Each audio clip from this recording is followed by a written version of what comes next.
শনিবার রাতে সুজাত নামের এক ট্রাক চালক তেল নিতে আসেন নড়াইলের তানভীর ফিলিং স্টেশনে। এ সময় তেল নেয়াকে কেন্দ্র করে ফিলিং স্টেশনের ম্যানেজারের সঙ্গে ট্রাক চালকের বাকবিতণ্ডা হয়।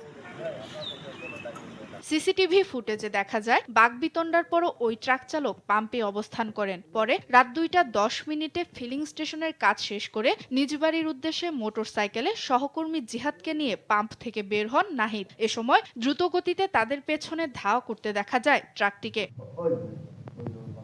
পরে ট্রাকের চাপায় ঘটনাস্থলেই মারা যান নাহিদ। তার বন্ধু জিহাদুলকে আশঙ্কাজনক অবস্থায় সদর হাসপাতাল থেকে পাঠানো হয় ঢাকা মেডিকেল কলেজ হাসপাতালে। তেল না পেয়ে ক্ষুব্ধ হয়ে পরিকল্পিতভাবে ট্রাক চাপা দিয়ে হত্যার অভিযোগ নিহতের স্বজন ও সহকর্মীদের। তেল ফুরোয় গেছে, গিলুরা গোরা তেল চাচ্ছে, তেলের দিতে পারিনি, না দেওয়ার কারণে ওরা বহুত কিছু কাজে তোরে ডইলি ফেলাই দেবো, হ্যান ত্যান করবো, বিভিন্ন তার আছে। তেল শেষ হওয়ার পরে আমাদের ম্যানেজার বাসার দিকে রওনা দেয়।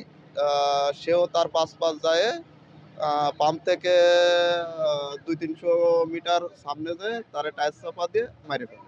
আমাদের কাছে সুস্থ বিচার চাই, প্রশাসনের কাছে শুনবেন আমার মনি কেমন, সুস্থ বিচারটা আমাকে দেবেন আপনারা। ঘটনাস্থল পরিদর্শন করে পুলিশ জানিয়েছে বিষয়টি তদন্ত করে ব্যবস্থা নেওয়া হবে। সংবাদ পাওয়ার সাথে সাথেই ঘটনাস্থলে আমরা যাই, আমরা টিম সহ গিয়ে দেখি যে নাহিদ নামক একজন পাম্পের কর্মচারী, তিনি মৃত অবস্থায় রাস্তার উপর পড়ে আছে। আর একজন নাম জিহাদ মোল্লা, তাকে অসুস্থ অবস্থায় চিকিৎসার জন্য প্রেরণ করা হয়েছে। তাদের দাবি যে পাম্পে তেল না পেয়ে এই ট্রাক চালক ক্ষুব্ধ হয়ে তাদেরকে চাপা দিয়েছে। তো বিষয়টা আমরা তদন্ত করে দেখছি এবং এই ট্রাক চালক এবং ট্রাক আটক করার জন্য আমাদের চেষ্টা অব্যাহত আছে। সুষ্ঠু তদন্তের মাধ্যমে দোষীদের শাস্তির আওতায় আনার দাবি সংশ্লিষ্টদের। সুপ্রিয়া তৃষা, নিউজ ডেস্ক, দেশ টিভি।